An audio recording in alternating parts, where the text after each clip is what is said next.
നമസ്തേ. രഞ്ജിത്ത്, യോഗ എന്ന വാക്കിൻ്റെ അർത്ഥം യുജ് എന്നുള്ള ഒരു വാക്കിൽ നിന്ന് ഉത്ഭവിച്ചതാണ് യോഗ. യുജ് മീൻസ് യുഗ് അല്ലെങ്കിൽ യുജ് മീൻസ് യൂണൈറ്റ് ചെയ്യുക എന്നുള്ളതാണ്. ആരായിട്ട് യൂണൈറ്റ് ചെയ്യാണ്? Union with higher soul and union with supreme soul. അതെങ്ങനെയാണ് അങ്ങനെ യോഗ? നമ്മൾ യോഗ എന്ന് പറയുമ്പോൾ സാധാരണ നമ്മുടെ നാട്ടിലൊക്കെ, പ്രത്യേകിച്ച് കേരളത്തിലൊക്കെയാണെന്ന് തോന്നുന്നു, ഇന്ത്യയിലൊക്കെ യോഗ എന്ന് പറഞ്ഞാൽ യോഗ അഭ്യാസത്തിനെയാണ് എല്ലാവരും ഉദ്ദേശിക്കുക. ആക്ച്വലി യോഗ എന്ന് പറഞ്ഞാൽ ഡിവൈനിറ്റി ആയിട്ട്, ഈശ്വരീയതയുമായിട്ട് കണക്ട് ചെയ്യുക എന്നുള്ളതാണ്. ഡിവൈനിറ്റിയുമായിട്ട് കണക്ട് ചെയ്യപ്പെടുക എന്നുള്ളതാണ്. അതിന് പണ്ട് ഹഠയോഗങ്ങളൊക്കെ യോഗിമാർ പരിശീലിക്കുകയും ആ പരിശീലനത്തിൽ കൂടെ അവരുടെ ചക്രകളിലൊക്കെ കെട്ടിക്കിടക്കുന്ന മാലിന്യങ്ങൾ, അതായത് നമ്മൾ സാധാരണ ഒരു മനുഷ്യനായിട്ടിരിക്കുമ്പോൾ ഉണ്ടാകുന്ന ദുർബലതകൾ, ബലഹീനതകൾ, സം കൈൻഡ് ഓഫ് വീക്ക്നെസ്സസ്, നമുക്ക് ഓരോന്നിനോടുള്ള പ്രത്യേകിച്ചുള്ള ഭ്രമങ്ങൾ, ഇതൊക്കെ നമ്മുടെ ഉള്ളിൽ എപ്പോഴും ഈ ഭ്രമങ്ങൾ, വല്ലാത്ത ഇഷ്ടങ്ങളൊക്കെ നമുക്ക് സങ്കടങ്ങളുണ്ടാക്കും.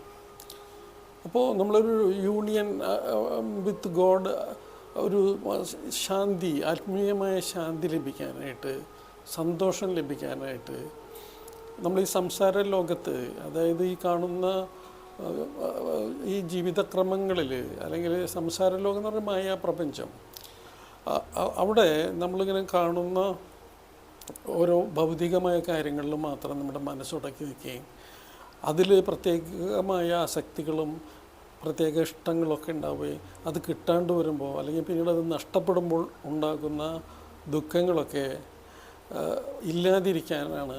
അങ്ങനെ ഒരു പ്രത്യേകമായ ഒരു ഇഷ്ടങ്ങളില്ലാതെ ഒരു നല്ല ബീയിങ്ങായിട്ട്, ശാന്തമായി, സമാധാനമായി ജീവിക്കാൻ തന്നെയാണ് എല്ലാവരും ആഗ്രഹിക്കുക. ഇറ്റ് ഈസ് യോഗ എന്ന് പറഞ്ഞാൽ it is not just about a physical posture. പല പോസ്റ്ററിൽ നിന്നിട്ട് ചെയ്യുന്നതിന് നമ്മൾ യോഗ എന്ന് പറയുമെങ്കിലും ആക്ച്വലി യോഗ എന്ന് പറയുന്നത് ഡിവൈനിറ്റിയുമായിട്ട് കണക്ട് ചെയ്യുന്നതിനാണ്.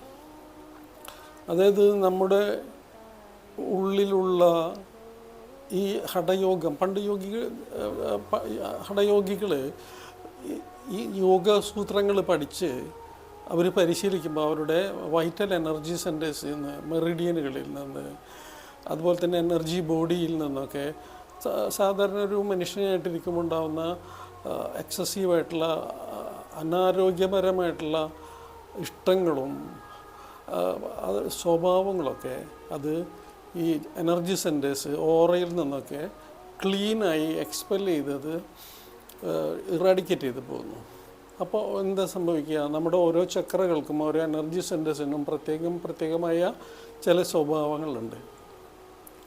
ആ സ്വഭാവങ്ങൾ ചില കാര്യങ്ങൾക്ക് കൂടുതൽ ഇഷ്ടമുണ്ടാവുക, ചിലപ്പോൾ അതൊരു emotion, different kind of emotions, ഇതൊക്കെ പോകുമ്പോൾ വളരെ സാത്വികമായ തലത്തിൽ, അല്ലെങ്കിൽ ഒരു സമാധാനമുള്ള നന്മയുള്ള ഒരു ബീയിങ്ങായിട്ട് മാറാനായിട്ട് ഈ ഹഠയോഗ പാരമ്പര്യങ്ങളിൽ കൂടെ പണ്ട് സമാധിയിലേക്ക്, ഒരു യോഗി തലത്തിലേക്കൊക്കെ ഉയരാനായിട്ട്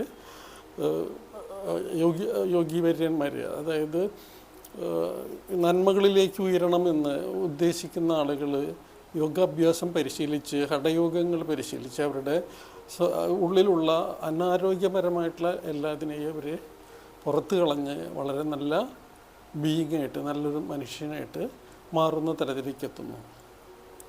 പക്ഷെ യോഗ എത്തുന്നു എന്ന് പറയുന്ന വാക്കാണ് യൂണിയൻ വിത്ത് ഗോഡ്, അല്ലെങ്കിൽ union with our higher soul. എന്താണ് ഹയർ സോൾ എന്ന് പറയുന്നത്? ആക്ച്വലി ഹയർ സോൾ, നമ്മുടെ ഉള്ളിൽ നമ്മൾ ആത്മാവാണ്.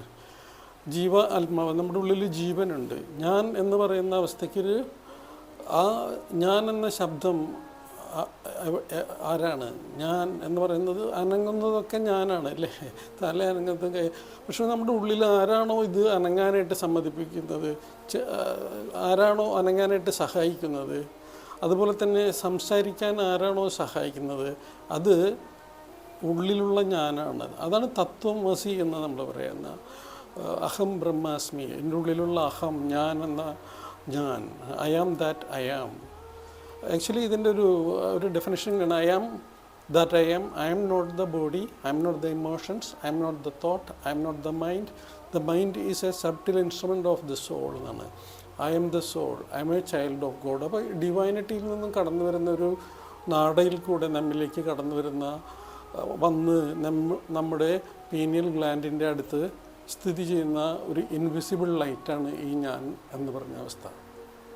അത് ഇൻകാർണേറ്റഡ് സോളാണ്. ജന്മം, ഈ ജന്മവുമായിട്ട് ബന്ധപ്പെട്ട് കിടക്കുന്ന ആത്മീയമായ വെളിച്ചമാണത്.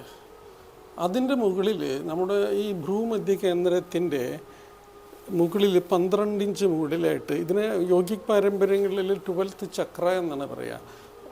ഈ ക്രിസ്ത്യൻ ട്രഡീഷനുകളിൽ യേശു തലേദിവസം, ക്രൂസിഫിക്ഷൻ്റെ തലേദിവസം ധ്യാനത്തിലിരുന്ന് പിതാവിനോട് ധ്യാനിച്ചിരിക്കുമ്പോൾ ഇരിക്കുന്ന സമയത്ത് അവരുടെ ശിഷ്യന്മാരുടെ ശിരസിൻ്റെ മുകളിൽ 12 ഇഞ്ച് മുകളിൽ ഒരു തീഗോളം കണ്ടു എന്ന് ബൈബിളിൽ പറയുന്നുണ്ട്. അത് എല്ലാവരുടെയും അവരുടെ ഗുരുവായിരുന്ന യേശുദേവൻ ധ്യാനത്തിലമർന്ന് ഈശ്വരനുമായിട്ട് കൂടുതൽ കണക്ഷനിൽ വന്ന സമയത്ത് ശിഷ്യരിലേക്കൊക്കെ ആ വെളിച്ചം കടന്നു ചെന്നതാണ് പെന്തക്കോസ്റ്റൽ ഫയർ എന്നാണ് അതിനെ പറയാൻ. അതുപോലെ തന്നെ നമുക്കെല്ലാവർക്കും 12 ഇഞ്ച് മുകളിൽ നമ്മുടെ ശിരസിൻ്റെ ആജ്ഞാചക്രയിൽ നിന്ന് മുകളിലേക്ക് 12 ഇഞ്ച് മുകളിലേക്കായിട്ട് ഒരു വെളിച്ചം നിൽക്കുന്നുണ്ട്. അതാണ് നമ്മുടെ ഹയർ സോൾ. നമ്മുടെ പുറത്താണ് നിൽക്കുന്നത് നമ്മുടെ സോള്. ഉള്ളിലുള്ളത് ഇൻകാർണേറ്റഡ് സോളാണ്. ഈ ജന്മവുമായി, ഈ ജെനറ്റിക്കൽ നേച്ചറും കഴിഞ്ഞ ജന്മങ്ങളുമായിട്ട് അതിൻ്റെ ബാക്കി നിൽക്കുന്ന ഭാഗമാണ് ഇനിയും പൂർണ്ണത അനുഭവിക്കാനായിട്ട്, പൂർണ്ണതയിലെത്താനായിട്ട്, എക്സ്പീരിയൻസ് ചെയ്യാനായിട്ട് ഈ ശരീരം എടുത്ത് വന്ന ഒരു വെളിച്ചമാണ് അതാത് ശരീരങ്ങളിലുള്ളത്. അതിൻ്റെ മുകളിൽ 12 ഇഞ്ച് മുകളിൽ നിൽക്കുന്നതാണ് ആത്മാവ് എന്ന് പറയുന്നത്, അല്ലെങ്കിൽ അതിന് ഉന്നത ആത്മാവ് എന്ന് പറയാം. ഉന്നത ആത്മാവും കംപ്ലീറ്റ് മെച്യൂറല്ല. ഉള്ളിലുള്ള ജീവാത്മാവ് ഈ ജീവിതത്തിൽ, നമ്മൾ ഈ നടന്നുകൊണ്ടിരിക്കുന്ന ജീവിതത്തിൽ എടുക്കുന്ന ഓരോ ദിവസവും, ഓരോ മണിക്കൂറുകളിലും, ഓരോ മിനിറ്റുകളിലും നമ്മൾ ഓരോന്നോരോന്ന് എക്സ്പീരിയൻസ് ചെയ്യുന്നുണ്ട്. ജീവിതത്തിലെ അനുഭവങ്ങളിൽ കൂടെ നമ്മൾ പഠിക്കുന്നുണ്ട്. ഈ അറിയുന്ന അറിവുകൾ, വിസ്ഡങ്ങൾ നമ്മുടെ ഉന്നത ആത്മാവിലേക്ക് നമ്മൾ ട്രാൻസ്ഫർ ചെയ്യുന്നു. അപ്പോൾ അവിടെ പക്ഷേ ഈ 12 ഇഞ്ച് മുകളിൽ നിൽക്കുന്ന ആത്മീയ ചൈതന്യം, നമ്മുടെ ആത്മാവ് പ്യുവറാണ്. അതിൽ ഈ ജീവിതവുമായിട്ട് സഞ്ചിത കർമ്മങ്ങളായിട്ട് അതിൻ്റെ കൂടെ ഒന്നുമില്ല. അത് ഉള്ളിലുള്ള ഈ ജീവാത്മാവിൻ്റെ ഉള്ളിലാണ് അതുമായിട്ടൊക്കെ ബന്ധപ്പെട്ട് നിൽക്കുന്ന ക്ലൗഡ്സ് ഉള്ളത്. അതിന് മുകളിൽ നിൽക്കുന്ന ഉന്നത ആത്മാവ് വളരെ ശുദ്ധമായിരിക്കും, പക്ഷെ നോട്ട് മെച്യൂർഡ് ആയിട്ടില്ല. അപ്പോൾ ഇതിവിടെ എടുക്കുന്ന, നമ്മൾ ഈ ജീവിതത്തിൽ നിന്ന് എടുക്കുന്ന എക്സ്പീരിയൻസ് ചെയ്യുന്നത് അവിടേക്ക് ട്രാൻസ്ഫർ ചെയ്യുകയും അവിടെ അത് ഇവോൾവ് ചെയ്തുകൊണ്ടിരിക്കുകയും ചെയ്യുന്നു എന്നുള്ളതാണ്. അപ്പോൾ ഇൻകാർണേറ്റഡ് സോള് ഗ്രാജ്വലി എക്സ്പീരിയൻസ് ചെയ്യുന്നത് ഒരു ഡീപ്പർ കണക്ഷനിലേക്ക് ഉന്നതാത്മാവുമായിട്ട് വന്നു ചേരുകയും, ഉന്നതാത്മാവ് ശുദ്ധമായിരിക്കുന്നത് കൊണ്ട് തന്നെ പരമാത്മാവിലേക്ക് കണക്ട് ചെയ്തു നിൽക്കുന്നു, കൂടുതലായിട്ട് ബന്ധം സ്ഥാപിച്ചു നിൽക്കുന്നു. അപ്പോൾ ഒരു ഡീപ്പർ കണക്ഷൻ നമുക്ക് ഉന്നതാത്മാവുമായിട്ട് ഉണ്ടാവുമ്പോൾ, ആ ഉന്നതാത്മാവിൽ നിന്നുമുള്ള കണക്ഷൻ പരമാത്മാവിലേക്ക് കണക്ട് ചെയ്യപ്പെടുമ്പോൾ നാം കുറച്ചും കൂടെ ദൈവികമായ സ്വഭാവത്തിലേക്ക് കടന്നു വരുന്നു. ആ ഡയറക്റ്റായിട്ട് നമ്മുടെ ഉന്നതാത്മാവ് പരമാത്മാവുമായിട്ട് ചേരേണ്ടുന്ന തലത്തിൽ, ചേരേണ്ടുന്ന അളവിൽ എത്രമാത്രം പുരോഗതി ഉണ്ടായിട്ടുള്ളോ അതിനനുസരിച്ച് അത് പരമാത്മാവുമായിട്ട് ബന്ധം സ്ഥാപിക്കുന്നു. പരമാത്മാവുമായിട്ട് ബന്ധം സ്ഥാപിക്കുമ്പോൾ എന്താണ് സംഭവിക്കുക? നാം കുറേ കൂടെ തിരിച്ചറിവുകളുണ്ടാകുന്നു. അതായത് ഒന്നിൽ നിന്നുമാണ് ഈ പ്രകാശം, ഈ ജീവനുള്ള വസ്തുക്കളിലേക്കൊക്കെ വന്നിട്ടുള്ളത് എന്നുള്ളൊരു തിരിച്ചറിവുണ്ടാവുകയാണ്.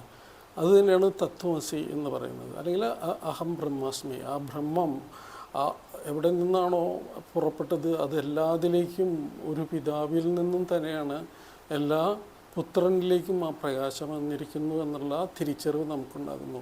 ഈ പ്രകൃതിയും അതുപോലെ തന്നെ ചെടികളും മരങ്ങളും വൃക്ഷങ്ങളും അതുപോലെ തന്നെ എല്ലാ മനുഷ്യരാശികളും എല്ലാ രാജ്യത്തും എല്ലാ ദേശങ്ങളിലും എല്ലാ ഗോത്രങ്ങളും എല്ലാ മതപാരമ്പര്യങ്ങളും എല്ലാം ആ സർവേശ്വരൻ്റെ വെളിച്ചമായിട്ട് നിൽക്കുന്ന ആളുകളും ജീവനുകളുമാണ്.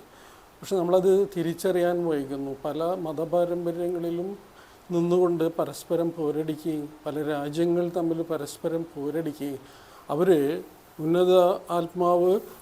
ഉന്നതാത്മാവ് പരമാത്മാവുമായിട്ട് ബന്ധപ്പെട്ട് നിൽക്കുന്നത് കൊണ്ട് തന്നെ നമ്മൾ എല്ലാവരും ഒന്നാണ്, എല്ലാം ഒന്നായിട്ട് എല്ലാം ഒന്നിലലിഞ്ഞു ചേർന്നിരിക്കുന്നു എന്നുള്ള തിരിച്ചറിവ് നമുക്കുണ്ടാവുക എന്നുള്ളതാണ്. അതാണ് യൂണിയൻ വിത്ത് ഗോഡ് എന്ന് പറയുക. യോഗ എന്ന് പറയുമ്പോൾ യുണൈറ്റ് ചെയ്ത് കഴിയുമ്പോൾ നമുക്ക് ആ തിരിച്ചറിവുണ്ടാവുകയാണ്. നാം ഈ ലോകത്തിലുള്ള എല്ലാ ചരാചരങ്ങളും നാമുമായി, ഞാനുമായി, നീയുമായി കണക്റ്റ് ചെയ്യപ്പെട്ടിരിക്കുന്നു എന്നുള്ളതാണ്. അപ്പം നമുക്ക് എന്താണ് യൂണിയൻ വിത്ത് ഗോഡ്? അത് ഈശ്വരനുമായിട്ട് സമന്വയം ചെയ്യുക. അത് കൂടുതൽ തിരിച്ചറിവുകൾ ഉണ്ടാവും തോറും അത് ഈശ്വരനിലേക്ക് കൂടുതൽ യൂണിയൻ ചെയ്യുകയും യുണൈറ്റ് ചെയ്യുകയും അതിനെയാണ് യോഗ എന്ന് പറയുന്നത്. അപ്പോൾ യോഗ എന്ന് പറയുമ്പോൾ യോഗ അഭ്യാസം, അത് ഹഠയോഗങ്ങളും അതിനോട് സിംപ്ലിഫൈ ചെയ്ത യോഗാഭ്യാസങ്ങളാണ്, അഭ്യാസങ്ങളാണ്, ശാരീരികമായിട്ടുള്ള ചലനങ്ങളാണത്. പക്ഷേ ആക്ച്വലി പെർഫെക്റ്റായിട്ടുള്ളത് യൂണിയൻ വിത്ത് ഗോഡ് എന്നാണ്, യുണൈറ്റഡ് വിത്ത് ഗോഡ്. അപ്പോൾ യോഗ എന്നുള്ളതിൻ്റെ ഉത്തരം ഇതാണ്. ഈശ്വരനുമായിട്ട്, അല്ലെങ്കിൽ ആദ്യം നമ്മുടെ ഉന്നതാത്മാവുമായി ബന്ധം സ്ഥാപിക്കപ്പെടുകയും ആ ഉന്നതാത്മാവ് പരമാത്മാവുമായി ബന്ധപ്പെടുത്തി നിൽക്കുമ്പോൾ നാം സർവ്വതും, ഈ പ്രപഞ്ചത്തിലെ സർവ്വതും ഒന്നായിത്തീരുന്നൊരവസ്ഥയിലേക്ക് നമുക്ക് കാണാനായിട്ട് സാധിക്കും. എല്ലാവർക്കും എൻ്റെ നമസ്കാരം. ഇതിനെക്കുറിച്ച് കൂടുതലായിട്ട് അറിയാനായിട്ട് മഹാത്മാ കോക്സുയി തയ്യാറാക്കിയ അമ്മ ഷാർലറ്റിൻ്റെ ഒരു ടീച്ചിങ് മാനുവലിൽ ഒരു awaken the light within you level 2 ആത്മ എന്നുള്ളൊരു കോഴ്സുണ്ട്.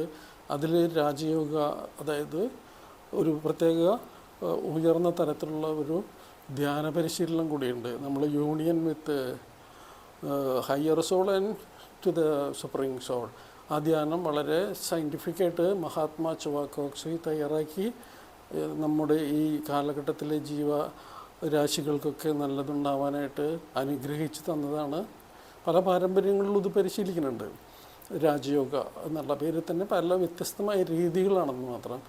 ഇവിടെ മഹാത്മാ കോക്സുയിയുടെ ശാസ്ത്രീയമായ, അദ്ദേഹം സയൻറ്റിസ്റ്റായിരുന്നല്ലോ, അപ്പോൾ ആ IQ ലെവലും ആ ഇൻ്റലിജൻസൊക്കെ ഉപയോഗിച്ചതിനെ വളരെ ചിട്ടപ്പെടുത്തി വളരെ കൃത്യമായി അത് എങ്ങനെ ഒരു ആൾക്ക് പെട്ടെന്ന് ആ പരിശീലനം കൊണ്ട് ഉയർന്ന തലത്തിലേക്ക് എത്താൻ സാധിക്കുന്നുവെന്ന് വ്യക്തമായി അതിനെ വിശദീകരിച്ചത് കൊണ്ട് തന്നെ ഒരു സബ്ജക്റ്റ് തന്നെയുണ്ട്. Awaken the light within you ആത്മ എന്ന കോഴ്സ് ഇവിടെ നടത്തുന്നുണ്ട്. എല്ലാവർക്കും സ്വാഗതം. താല്പര്യമുള്ള ആളുകളൊക്കെ എന്നെ കോണ്ടാക്ട് ചെയ്യാം. ഞാൻ എന്നൊരവസ്ഥയില്ല, ആക്ച്വലി ഞാൻ എല്ലാതുമായിട്ട് വിലയം പ്രാപിച്ചിരിക്കുന്നതാണ്. എങ്കിലും രഞ്ജിത്തുമായിട്ട് കോണ്ടാക്ട് ചെയ്യുക. നിങ്ങൾക്ക് ഇത് വളരെ വ്യക്തമായി വിശദമായി എങ്ങനെയാണ് ഒരു സീഡ്, നമ്മുടെ ഫിസിക്കൽ സീഡ്, നമ്മുടെ ശരീരം എങ്ങനെയായിരിക്കണം, എത്ര കാലത്തോളം അത് നിലനിൽക്കണം, ഏതേത് പ്രായങ്ങളിൽ ഏതേത് അസുഖങ്ങൾ വരണം, നമ്മുടെ മൂക്ക് എങ്ങനെയായിരിക്കണം, കണ്ണെങ്ങനെയായിരിക്കും എന്ന് പ്രോഗ്രാം ചെയ്തൊരു സീഡ് നമ്മളിലേക്ക് കടന്നു വരുന്നതും, പിന്നെ നമ്മുടെ വൈകാരിക തലം എങ്ങനെയായിരിക്കും എന്ന് ഉള്ളത് പ്രോഗ്രാം ചെയ്ത ഒരു സീഡ് നമ്മുടെ സോളാർ പ്ലെക്സസിലേക്ക് ലിവറുമായിട്ട് ബന്ധപ്പെട്ട് വരുന്നതും അത് കണക്ട് ചെയ്ത് നിൽക്കുന്നതും, അതുപോലെ തന്നെ നമ്മുടെ ഇൻ്റലിജൻസ് നമ്മൾ ആരായിത്തീരുമെന്നുള്ള ഒരു സീഡ് നമ്മുടെ ആജ്ഞയിൽ വന്ന് ആജ്ഞാചക്രയിൽ ഉള്ളിൽ പീനിയൽ ഗ്ലാൻഡിൻ്റെ അവിടെ വന്ന് നിൽക്കുന്നതും, അത് നമ്മുടെ നമ്മുടെ അറിവും കഴിവും നമ്മുടെ വളർച്ചയും, അതായത് മെൻ്റൽ ആസ്പെക്റ്റ്, അവിടേക്ക് എത്രമാത്രം ആ കോൺഷ്യസ്നെസ് എക്സ്പാൻഡ് ചെയ്ത് ആ സീഡിനെ അതിൽ പ്രോഗ്രാം ചെയ്തതിനനുസരിച്ചാണ് ഓരോരുത്തർക്കും സംഭവിക്കുക. അതൊക്കെ വിശദമായിട്ട് നമുക്ക് പഠിക്കാനാണെങ്കിൽ കുറച്ച് സമയം വേണം. ഒരു 2 ദിവസത്തെ ഫുൾ ടൈം കോഴ്സ്, അല്ലെങ്കിൽ അത് ഒരു ദിവസം 2-3 മണിക്കൂറൊക്കെ വെച്ച് പഠിക്കാവുന്നതേ ഉള്ളൂ. അപ്പോൾ അത് പഠിക്കാനായിട്ടുള്ള അവസരം നിങ്ങൾക്കുണ്ടാകട്ടെ. എൻ്റെ ഗുരുവിൻ്റെയും അതുപോലെ തന്നെ ഗുരുപത്നിയുടെയും സർവേശ്വരൻ്റെയും ഇതിലുപരി ഈ പാരമ്പര്യത്തിലേക്ക് എൻ്റെ ഗുരുവിനെ മഹാത്മാ ചൊവാകോക്സിയെ കൈപിടിച്ചുയർത്തിയ മഹാഗുരുജി മെയ്ലിങ്ങിനോടും ചോങ്ചിങ് മെയ്ലിങ്ങിനോടൊക്കെ നന്ദി പറയുന്നു. അതിൻ്റെയൊക്കെ മുകളിൽ നിൽക്കുന്ന സർവേശ്വരനോട് വീണ്ടും പ്രണാമം. നമസ്തേ.